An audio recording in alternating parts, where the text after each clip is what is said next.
Fox 21 and the Colorado Springs Independent teaming up once again for this year's Give campaign, highlighting organizations that need your support. This morning, we are featuring Fostering Hope. Please say hello to Executive Director Angela Karen. Good morning to you. Good morning, Kimberly, and to your viewers as well. Yeah, it's so great to see you, and you do such great work. For people who are not familiar with it, kind of give us an overview of what Fostering Hope is and exactly what you do, because you know, you deal with a lot of these foster kids that a lot of times have been abused and have mental issues, so it's quite important what you are doing. Thank you, Kimberly. I feel it is as well. You know, in El Paso County, we have 700 children who need to leave their homes because of abuse and neglect. Not because they're bad, but because of what was done to them. And unfortunately, there are only 200 foster families willing to open their hearts and their homes to them. Wow. Because it's a tough job. And so when there aren't enough homes, the care that they get in that particular home isn't as much as the foster parents would like to be able to give to them. And in addition, a lot of the children have to go into overflow shelters or institutional care where they wouldn't otherwise need it. It's just this whole process because they need that support that, again, there's not enough people out there to do it. So that's where you come in. It's all about the future of these children. And I know that there's some startling statistics of what happens when they go through the system continually, finally, you know, get out on their own. If we could put up some information on the screen just to kind of make a visual of this so you can see exactly what we're talking about. 50% face homelessness when they get out. 50%, that's huge. 50% unemployed within the first year of getting out of the system. They're also, if you're female, more likely to get pregnant. And 25% of the people right now incarcerated within the 2 years. And I know that, how many, like in our prison system right now, were in foster care? It's thought that 1/3 or half of the prison population and 1/3 of the chronically homeless were once foster children.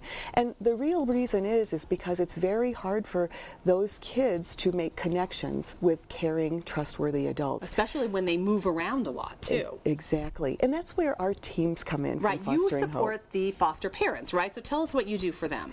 Sure. Our volunteers come from the communities of faith, and they act like extended family members, like aunts and uncles, grandmas and grandpas, to a foster family. And they give them the extra love and care that the foster parents want to give them, but they're just too busy to do that with.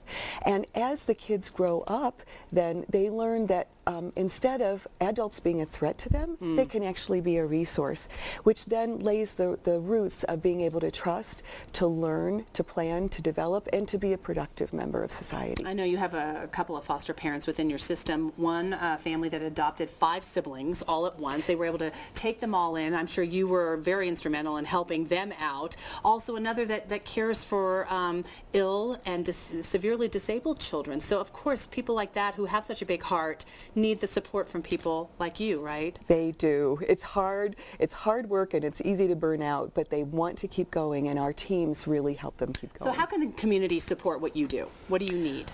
Well, what we really need is we need the financial support. It costs about $5,000 a year to support one team, which then would support a foster family that might have 4 or 5 foster children in.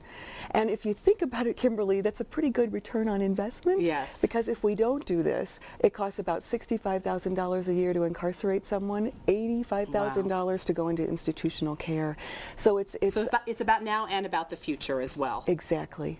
Yes. Let's put up some information on the screen because you have a website. If you'd like to learn more about Fostering Hope, you have a website. It's fosteringhopefoundation.org. Correct. You see it right there on your screen. And in the meantime, if you would like to give, we invite you to go to our website, fox21news.com. You can look for the Give logo. It's right there on our homepage, and support wonderful organizations like this. Angela, thanks so much. Thank you, Happy holidays to you. Same to you. Thank you so much. All right, let's check the forecast.